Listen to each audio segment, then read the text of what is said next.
And open your eyes with a smile. Okay.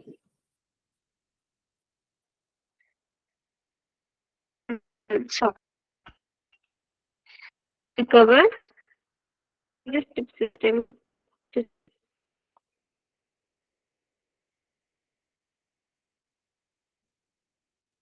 Share the screen.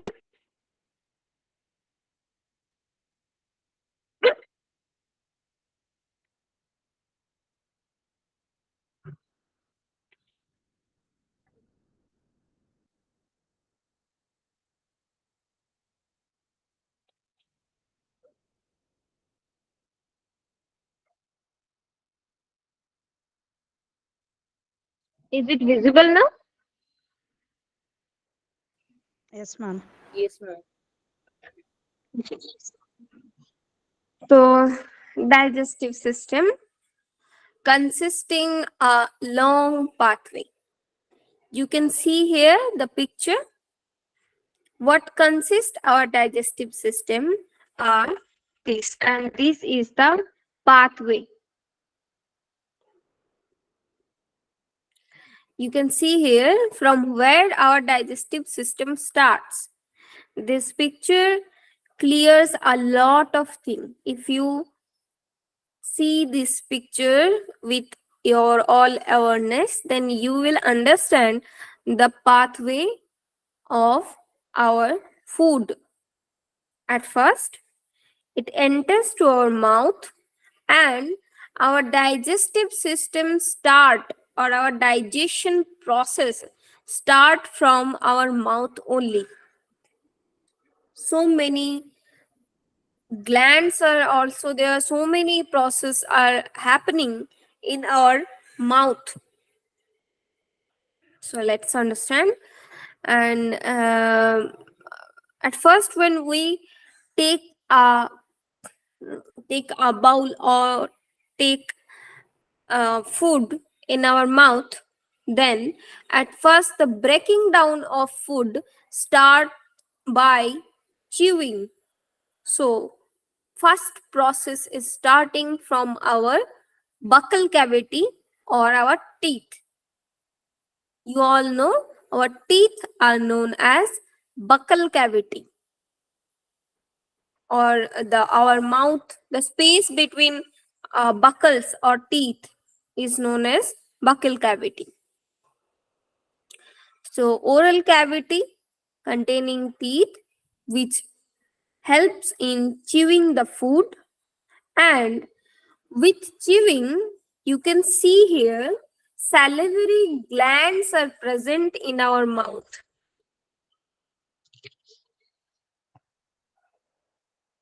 Just see here, in mouth salivary glands are present.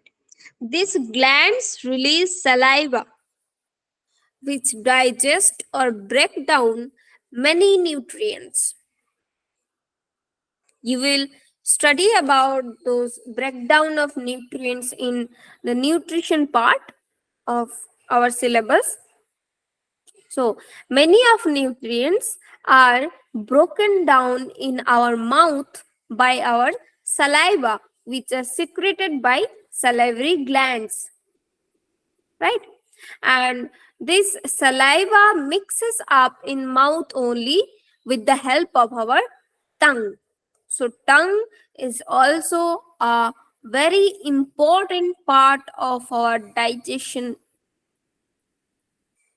Next, this food, or the uh, this bowl of food, which is known as chyme. When food is mm, mixed with saliva and forms a round shape structure of your one bite, it is known as chyme. So this chyme goes to esophagus. Esophagus means food pipe, the long tube like structure you can see, which is covering from mouth to our stomach. This long tube like structure is esophagus or food pipe. Then our food comes to stomach. You can see the stomach here. This is, we can see the pathway shown in the right side of screen. It is to understand what are the important areas our food travel through, and the real pathway is shown in left side.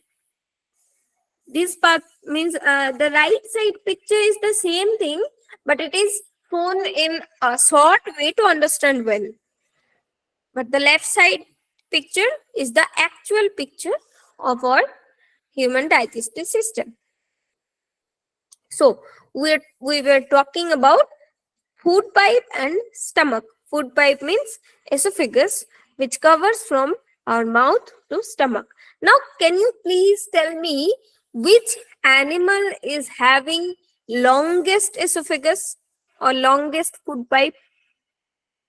Just Maybe uh, some herbivorous animals like cows. Giraffe. Giraffe. Giraffe. very good, giraffe. Who told this? Anita. Very good.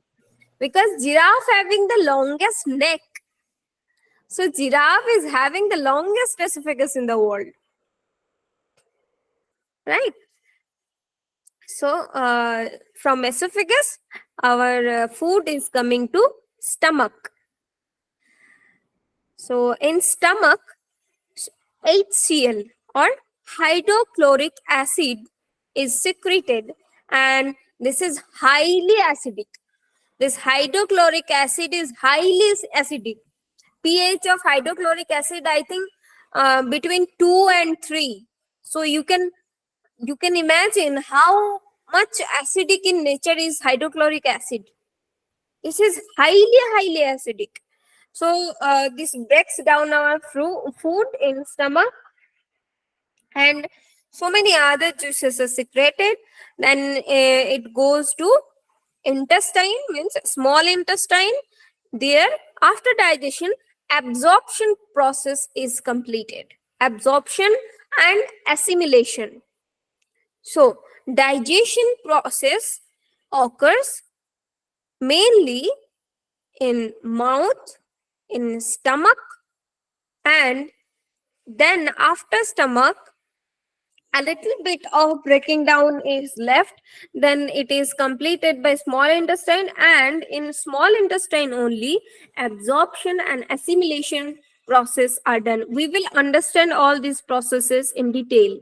And then after absorption and assimilation, the leftover or remaining or fibrous material which we have consumed are passed to large intestine, and then that large intestine excretes those unwanted or unprocessed or fibrous material of food into anus, and we excrete our stool.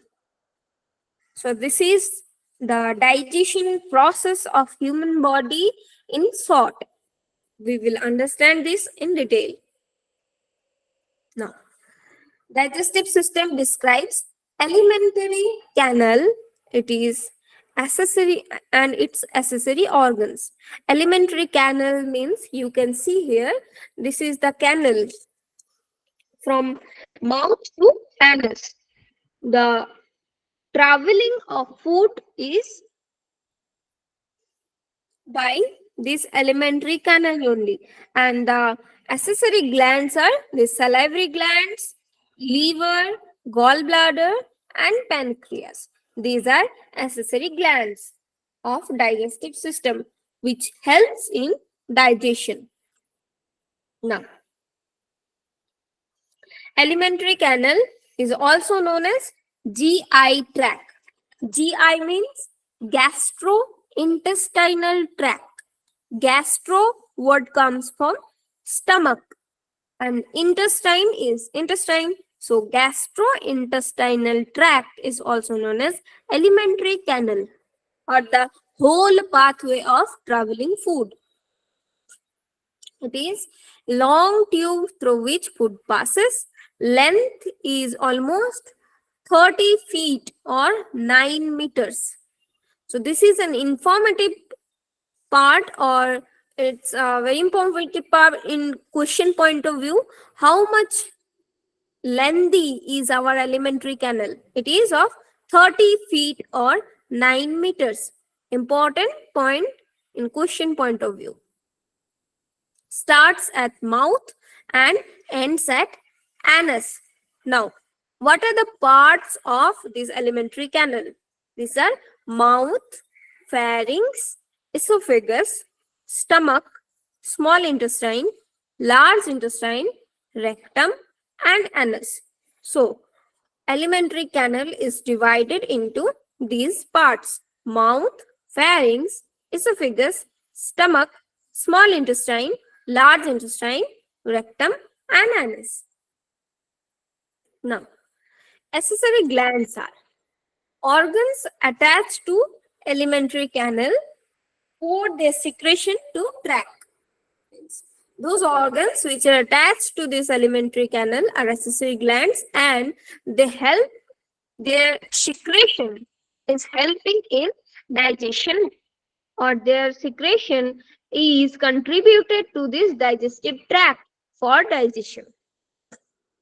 Now, these accessory glands consisting three pairs of salivary glands. Three pair means, each pair means located in both left and right side of our body symmetrically. So these are three pairs of salivary gland we have seen in the picture in mouth. Next is pancreas and the liver and the gallbladder.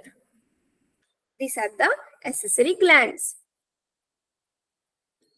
Now, this is a complete picture of digestive system. You can see once again here the salivary glands located in which area, yellow color depicted salivary glands and leveled also at the top of right side, and then esophagus, and then liver, green colored gallbladder, and almost greenish yellow colored pancreas, pinkish color stomach, and baby pink colored small intestine, and the large intestine, just like a garland in our body, and then anus and rectum.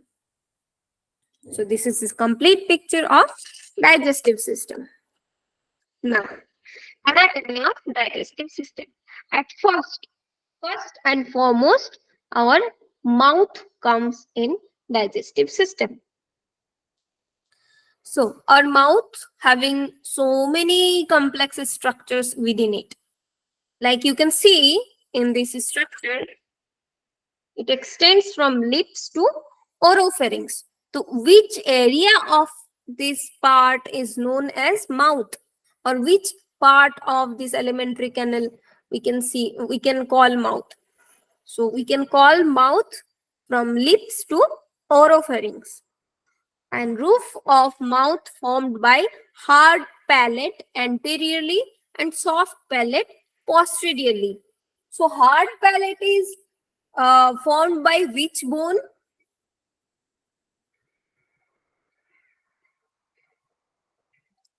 Please answer me. Hard palate of mouth is formed by which bone? Ethmoid, I think. Yeah, please repeat.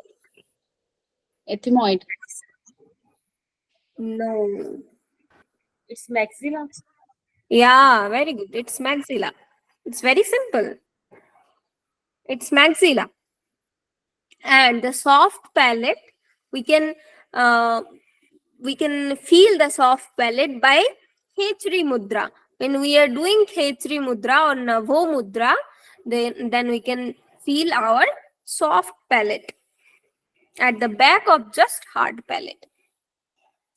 And tonsils, uvula, tongue, vestibular mouth, and gingiva.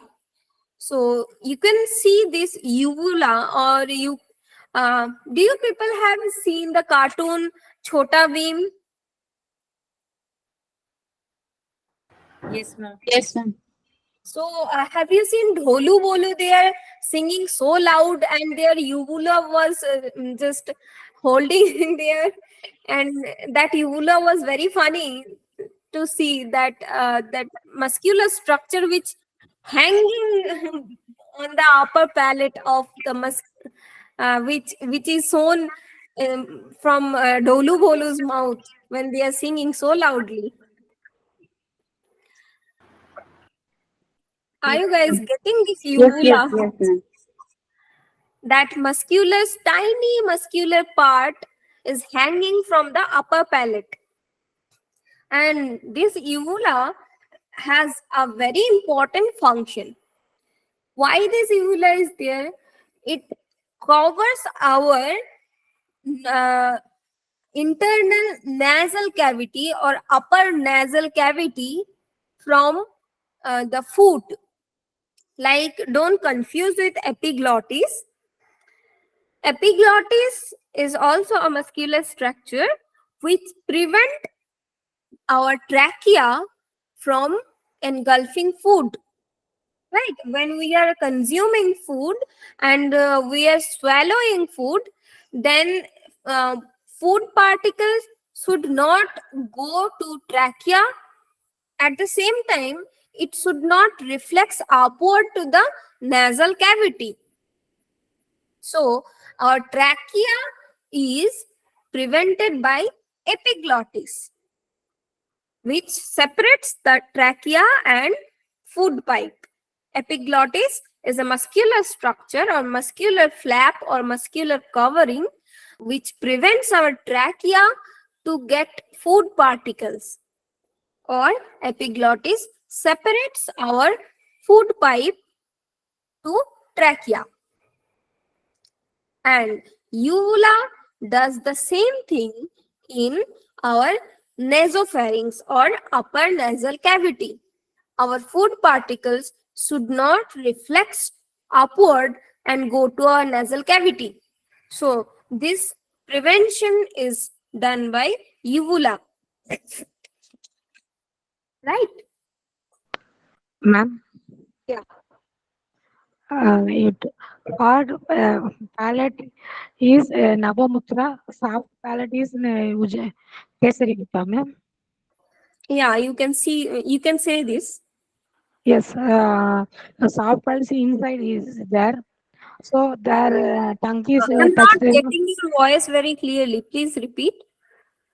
Soft palate is in Kesari Gupta.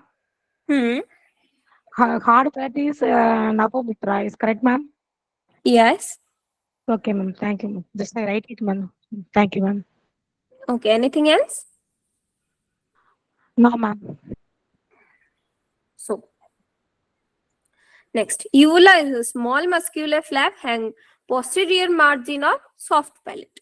Now we are coming to teeth. Four types of teeth are there, total 32 in adults, and male teeth are generally 20. So four types of teeth are present in adult human body, right? So what are those four? First, first are incisors. You can see it is well diagrammed here. The front four teeth. If we include both upper and lower jaw, then it is 8 in number, and these are incisors. It is green colored here, and just beside incisors, canine teeth are present. Canine are 4 in number if we include both jaw. Each side and each jaw, there are 2 canines, and total 4 canines are there in number, and they help to tear something, just like if anybody is non-vegetarian, then if you have to tear meat or tear something, Then this canine is present. Then premolar, just beside canine, premolar is present, and this premolar teeth is absent in milk teeth. So this premolar is depicted by yellow color, and these are 8 in numbers. Then molars. Molars are the final teeth. Molars are present at last of buccal cavity. They are 12 in number. So these incisors do the separation of food from outside to inside. Means if we are biting one apple, then we bite the apple by incisors. And if we have to tear something, if we have to tear the food and get it into our mouth, then incisors work. Then premolars break down the food primarily, and molars break down the food finally. So these are the uh, work function of buccal cavity and their types. So next, tongue.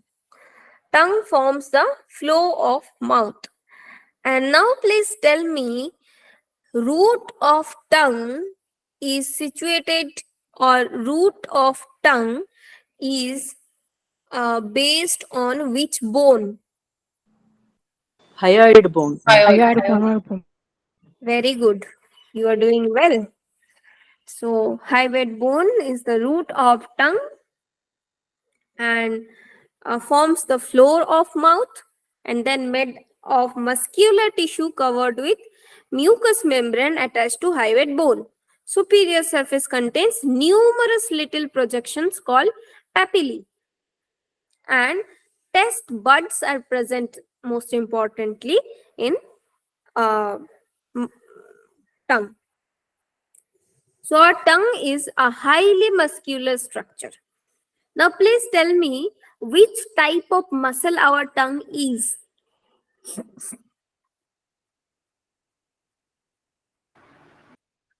Cartilage muscle. Mhm. It can be smooth muscle. Really? Smooth muscles are, I think, they are involatile or involuntary. But the tongue is voluntary, right? We can move our tongue as we wish.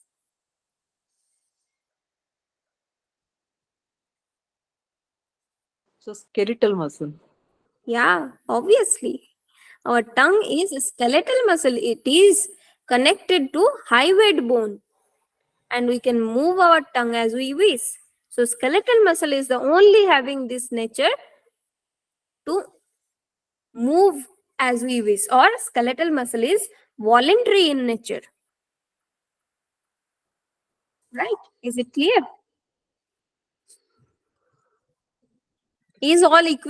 Are all equations going right? Our tongue is a skeletal muscle. We can move it as per our wish, so it is voluntary, and it is connected to hyoid bone. That is why it is a skeletal muscle. Okay, clear? Okay. Yeah.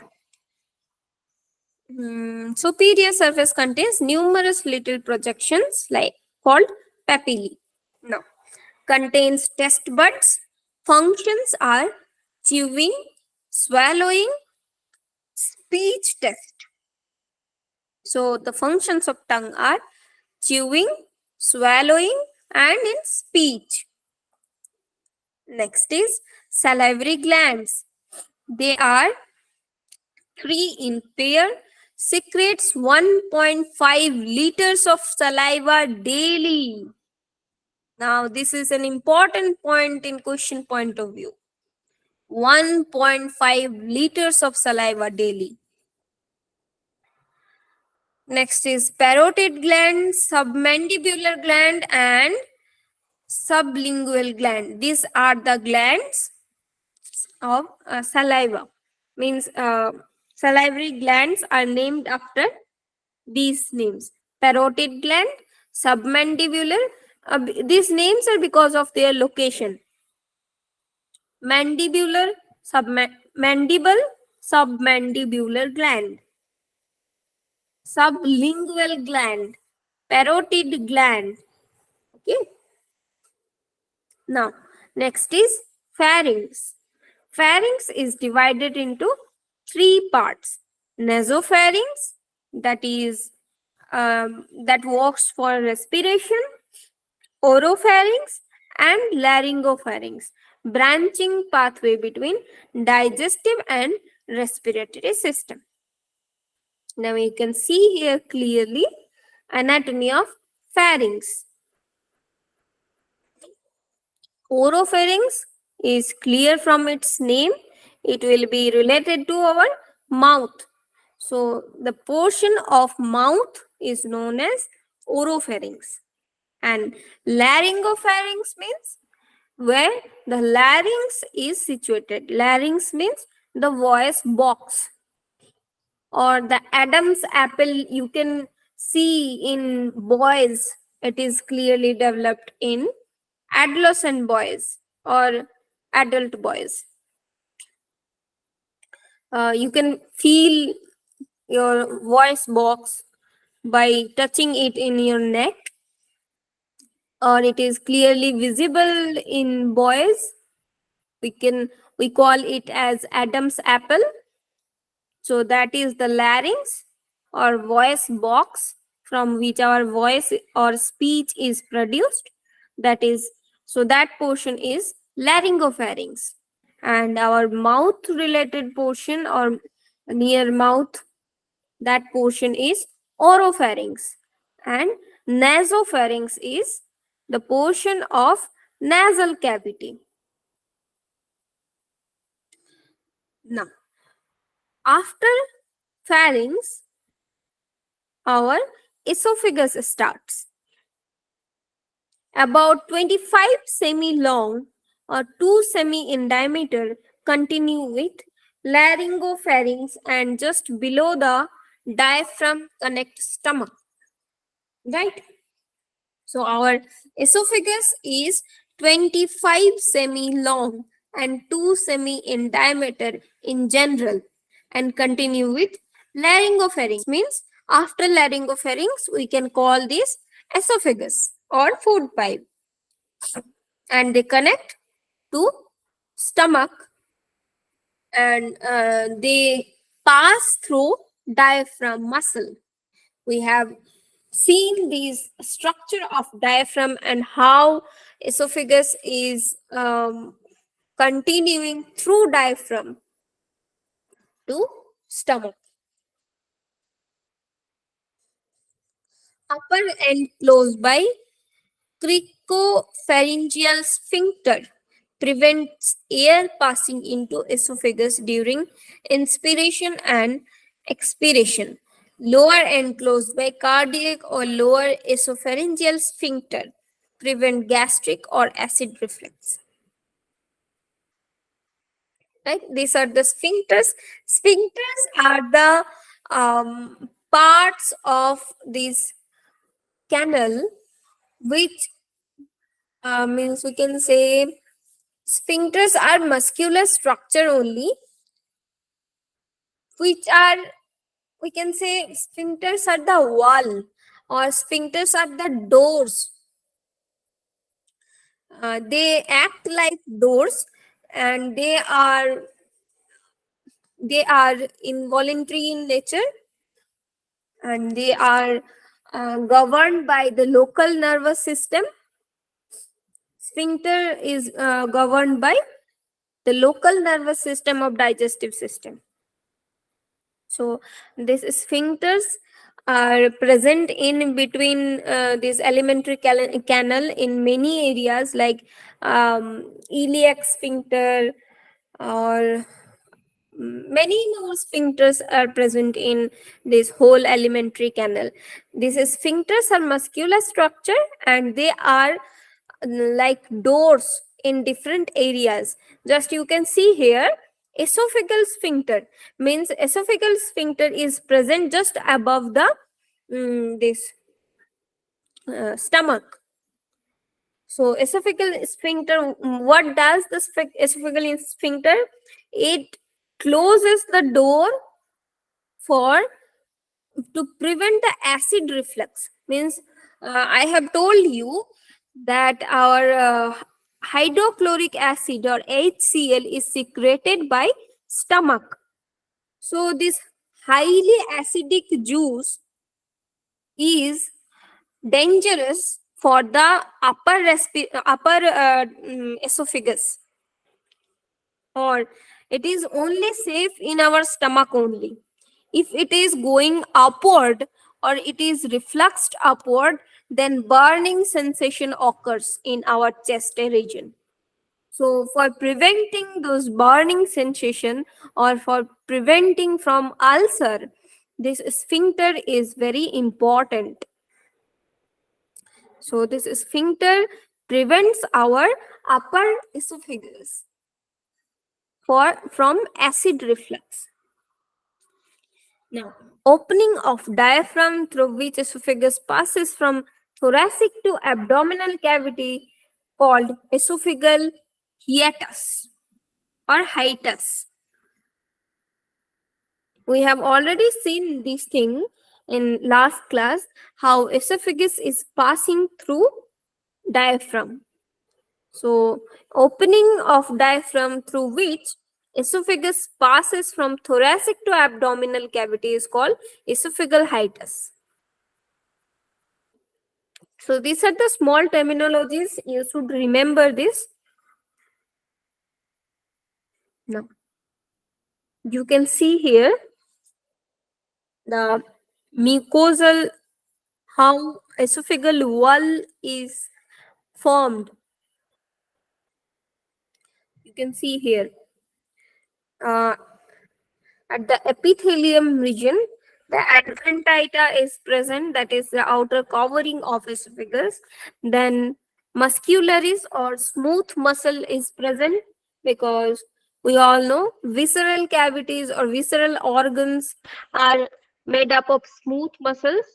Obviously, we can't control this smooth muscle. We can't control the movement of esophagus or the peristalsis movement. Then, after muscularis, submucosa is present, and then mucosa. Mucosa means mucosal layer is covering our smooth muscles from inside. And this is a clean structure from mouth to esophagus. You can see here it is trachea and esophagus is meeting just below the mouth. So here epiglottis is present. And you can see here epiglossia, esophageal sphincter just below the epiglottis area.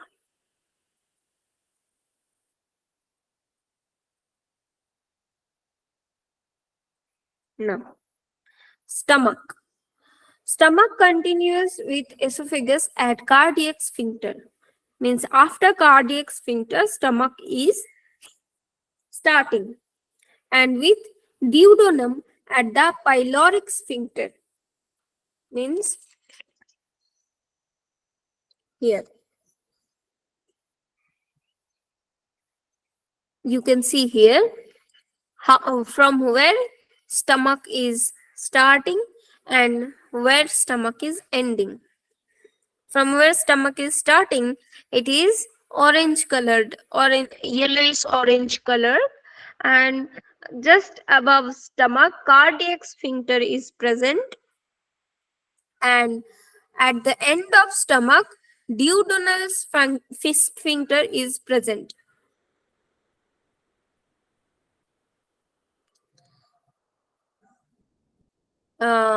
sphincter continues with esophagus at cardiac sphincter and with duodenum at the pyloric sphincter. Sorry, at the duodenum. So duodenum is the meeting part of stomach and small intestine. You can see here the stomach meeting point of stomach and small intestine is known as duodenum. So at that portion, pyloric sphincter is present. Why pyloric sphincter is present? Because our after after we consume food, just like imagine you are consuming your lunch. So immediately after lunch, your food should not go to small intestine. Your food should be in stomach for at least 1 to 2 hours, 1 to 3 hours maybe. So your food should be there in stomach, and primary breaking down process should go on stomach. That is why pyloric sphincter is there. So our food is being there in stomach only for at least 1 to 2 hours for primary breaking down, so that this food could not go to small intestine immediately after we consume food. That is why pyloric sphincter is present. Now, stomach is J-shaped with two curvature, lesser and greater. You can see here, stomach is J-shaped here. Stomach is J-shaped and two curvature, lesser and greater. Greater curvature you can see at the lower portion of stomach and lesser curvature at upper portion of stomach. Then divided into three regions: fundus, body, pylorus. Pylorus, pyloric wall, pyloric sphincter at the lower portion, where our duodenum or small intestine and this stomach is meeting. Body is the middle part, and fundus is the fundamental part or upper part, where esophagus is meeting. Now, gastric juice and functions of stomach. Food mixed with gastric juice via churning action of gastric muscle form into liquid acidic chyme and via pyloric sphincter passes to duodenum.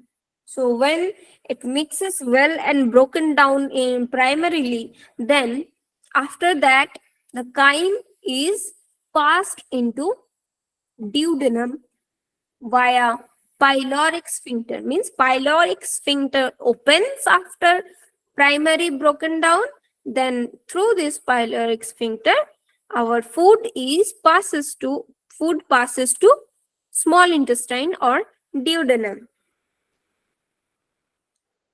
Okay, now you can see here clearly which portion is known as what. The esophagus is meeting to cardiac sphincter, and then fundus depicted by yellow color, body depicted by pink color, pyloric antrum depicted by green color, and the lesser curvature at left side is right side of body, and greater curvature at left side of body. Then duodenum starts. Duodenum is the part of small intestine. About 2 liters of gastric juice is secreted daily by stomach. Consist water, mineral, hydrochloric acid, and pepsiogens. Secretion of gastric juices there are always a small quantity of gastric juice present in stomach, even when it contains no food, known as fasting juice. So when we are not consuming any food, then also small amount of gastric juice is always present, and that is known as fasting juice. Secretion reaches at maximum after 1 hour of meal. So that is why we should not practice any type of yogic practices after meal without Vajrasan. Vajrasan is the only practice, or Vajrasan is the only asana we can perform just after meal to enhance our digestive process only.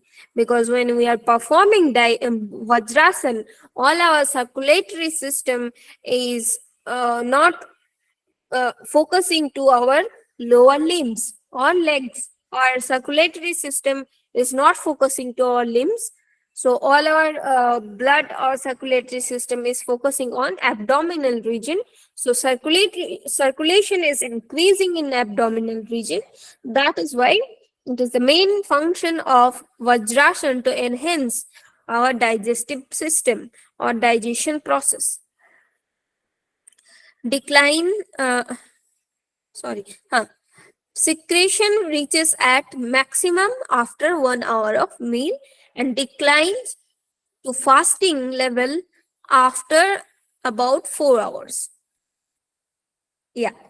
So this stomach reaches its peak just after 1 hour of meal and declines to fasting level after 4 hours of meal.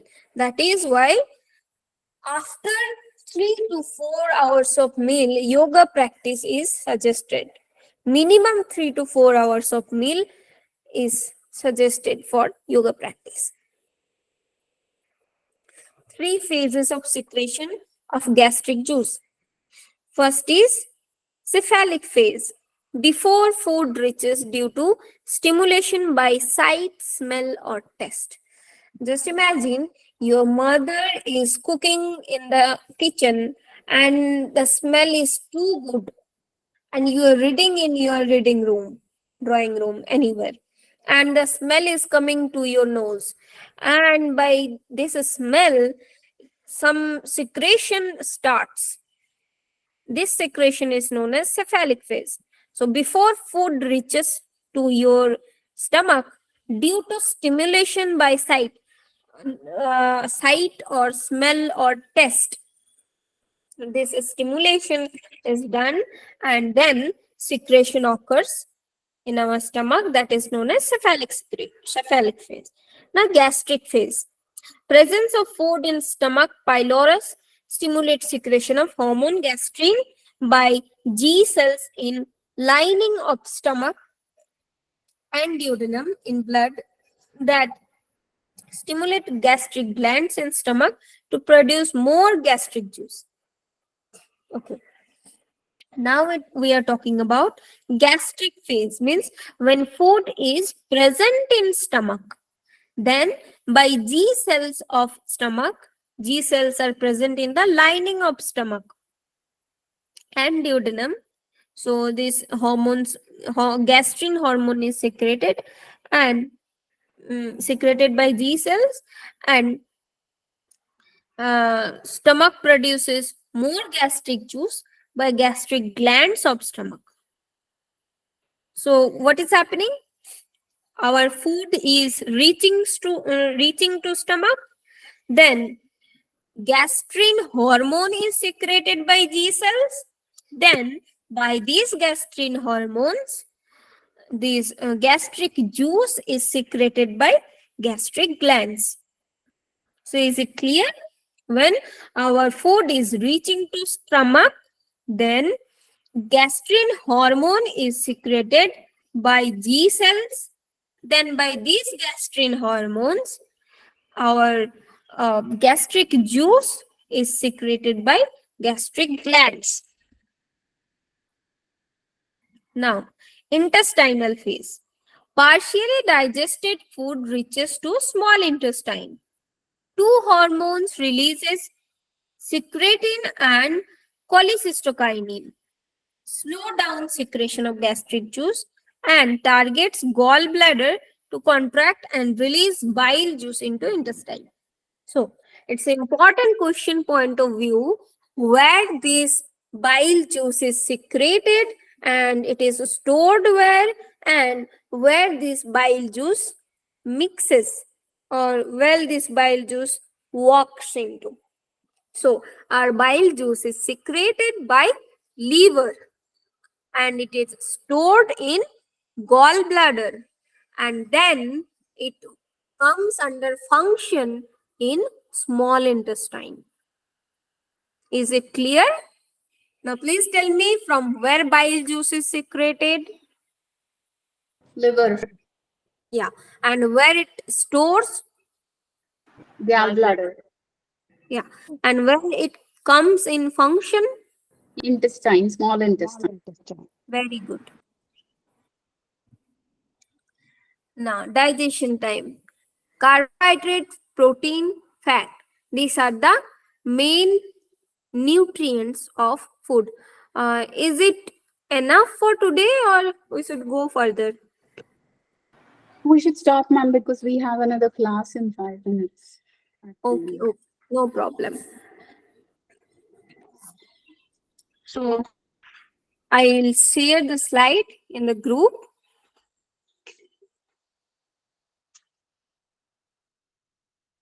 Go through the slide.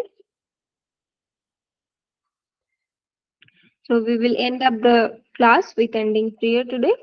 Sit comfortably, upright your spine, close your eyes, adapt Namaskar Mudra in front of your chest.